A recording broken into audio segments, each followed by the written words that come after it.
Among the most talented U.S. prodigies is a young player named Ryo Chen. He is 11 years old, and he just achieved his first international master norm at a tournament in Charlotte. And in this tournament, everybody in the tournament was a national master. And there were a couple of international masters. A grandmaster, Alex Fishman, played in the same section as Ryo. And Ryo drew the higher title players and then just beat everybody else.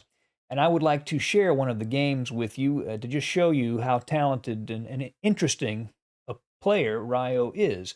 His opponent in this game is Alperen Kanli, and Kanli has the white pieces. Ryo has the black pieces. Let's jump right in. We quickly get an orthodox King's Indian defense, the classical King's Indian. Ryo plays knight to c6 after d5, knight e7. Alperen Kanli decides to play b4, or the bayonet attack.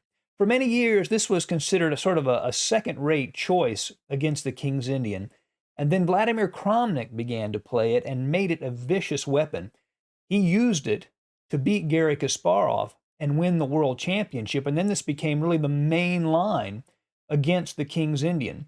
As years have gone on, Black has found ways to deal with it, but it's still a very effective and very commonly played line against the King's Indian. The main line for Black here is knight to h5, but this is not a lot of fun to play, and usually Black has to play a lot of precise moves just to get a draw.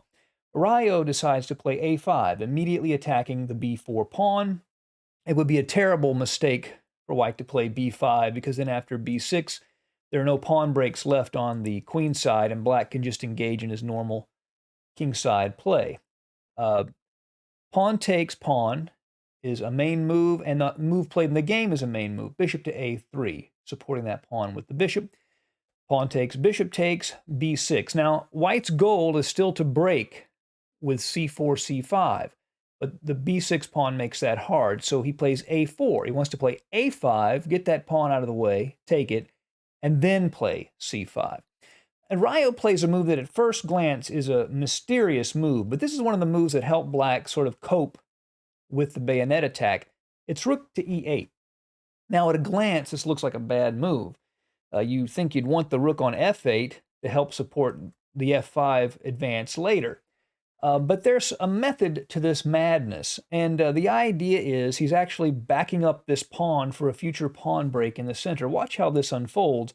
One main line, for example, White could play rook to e1, and then bishop to f8. That square has been cleared. And then after bishop f1, Black plays this move, c5. This is sort of the idea. And if pawn takes, knight takes, and the pawn at d6 is now defended, the knight gains a tempo against the bishop, and Black is fine. And if the bishop retreats, Black just has his typical kingside play. And there's one really cool idea behind rook to e8. One of White's most played moves is queen to d3 to help defend e4 so that this knight can move away. But then Black gets to play this really cool move, knight to f5. Looks like he's just hanging a knight to the e-pawn. The knight threatens to go into d4. But if White takes the knight with ef5, then e4, forking the queen and the knight, and Black is just better. In this game, Ryo's opponent played queen to c2, and now Ryo plays c5. And Kanli plays bishop to a3. If they take on c6 en passant, then knight takes, bishop to a3, and knight to d4. And Black is doing really just fine here.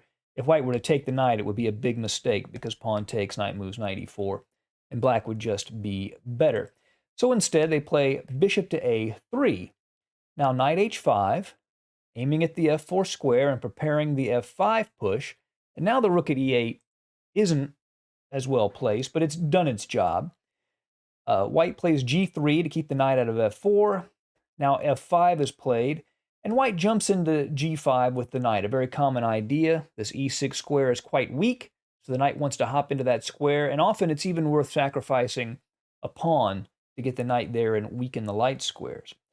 Bishop to f6, perhaps a better idea was knight to f6 to get the knight away from this bishop at e2 and just to put more pressure on e4.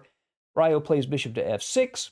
The knight jumps in, bishop takes, pawn takes, clearing the d5 square, and now knight to g7, obviously aiming at the e6 pawn. He would like to take that pawn and then jump into the d4 square.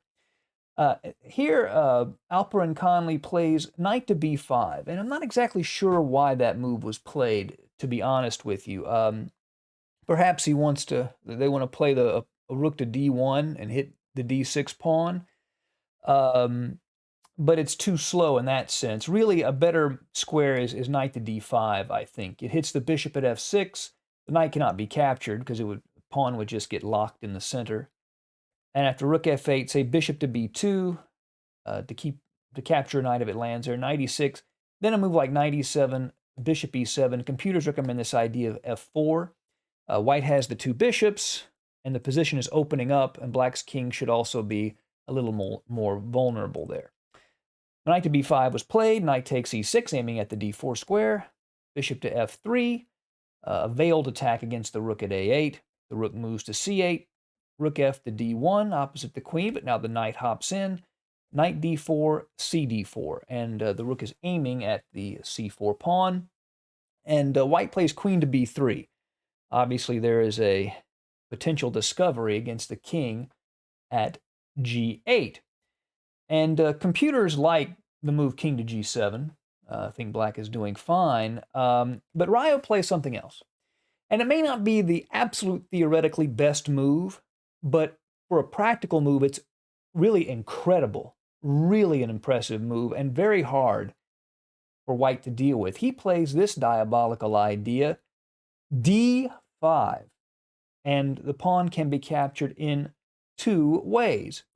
If white takes it with the c pawn, then rook to c3, and you have a double attack, queen versus bishop. Now, white can still play on after queen to a2, rook takes bishop, d6 is discovered check, the king has to move, then pawn takes. But after queen to a8, white's hitting the a4 pawn, black is hitting the a4 pawn and the e4 pawn, and black is better. Instead, white takes with the e pawn, and now e4, hitting the bishop, forcing it back to g2, and now Ryo has these really nice, impressive pawns on his fifth rank.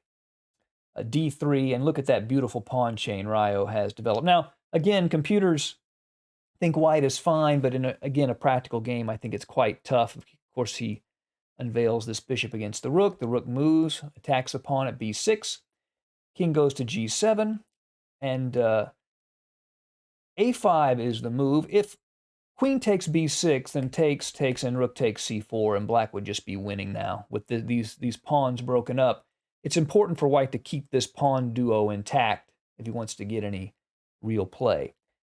Ryo does not taking the pawn is probably the best, but he plays b5, queen takes b5, rook to a8. Now, white does have an advantage here, even though Ryo has played this incredible sacrificial idea and gotten this beautiful pawn chain.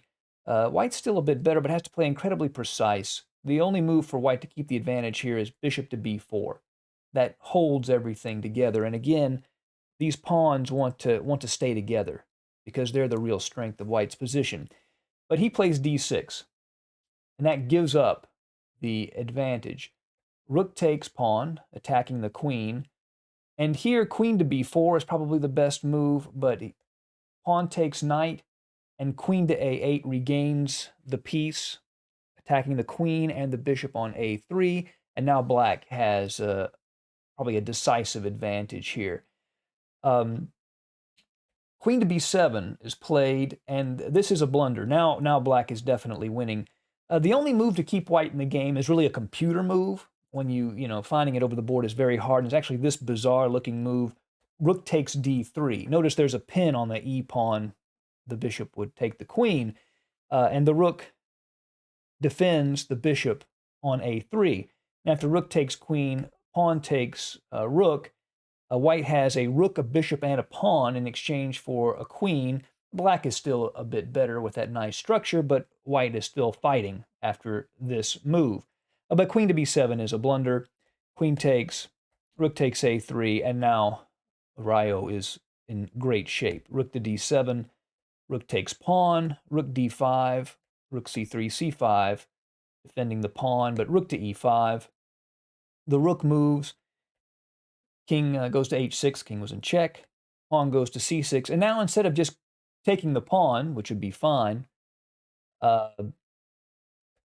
he doubles up. I say it would be fine. Actually, looking at it, he would then have to deal with this pin, so it wouldn't be that fine.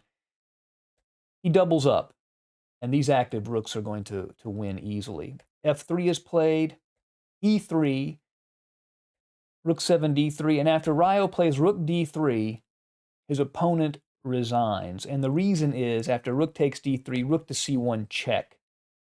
The king cannot move. He would have to block with the bishop, and then e2, and nothing can stop. Pawn takes bishop, promoting to a queen, and a quick checkmate to follow. So this is a little glimpse at a young player who's very creative, not always playing the best computer moves, but putting maximum pressure on his opponent at all times and playing some really entertaining chess. I look forward to more chess from Ryo Chen. Thank you for joining us at Chess Dog. See you again soon. Bye.